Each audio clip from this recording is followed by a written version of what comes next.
بسم الله الرحمن الرحيم. قل أوحي إلي أنه استمع نفر من الجن فقالوا إنا سمعنا قرآنا عجبا يهدي إلى الرشد فآمنا به ولن نشرك بربنا أحدا وأنه تعالى جد ربنا ما اتخذ صاحبة ولا ولدا وأنه كان يقول سفيهنا على الله شططا وأنا ظننا أن لن تقول الإنس والجن على الله كذبا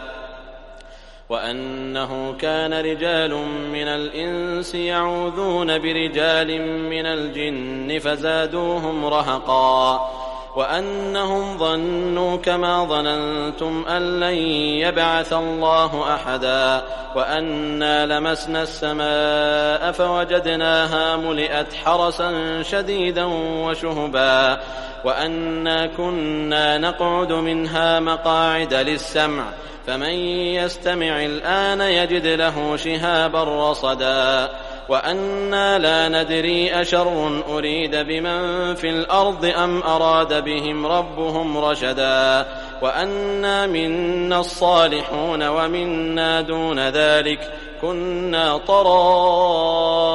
قددا وأنا ظننا أن لن نعجز الله في الأرض ولن نعجزه هربا وأنا لما سمعنا الهدى آمنا به فمن يؤمن بربه فلا يخاف بخسا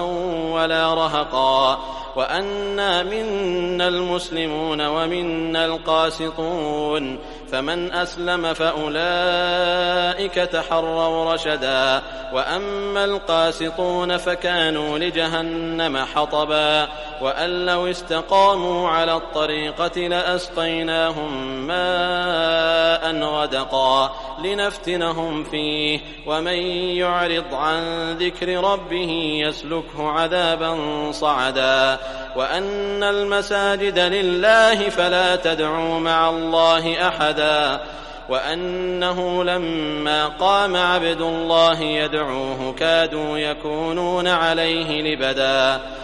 قل إنما أدعو ربي ولا أشرك به أحدا قل إني لا أملك لكم ضرا ولا رشدا قل إني لن يجيرني من الله أحد ولن أجد من دونه ملتحدا إلا بلاغا من الله ورسالاته ومن يعص الله ورسوله فإن له نار جهنم خالدين فيها أبدا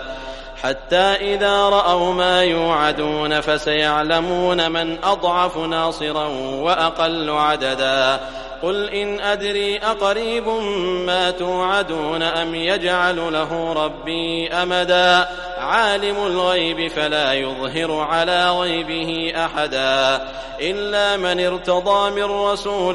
فإنه يسلك من بين يديه ومن خلفه رصدا ليعلم أن قد أبلغوا رسالات ربهم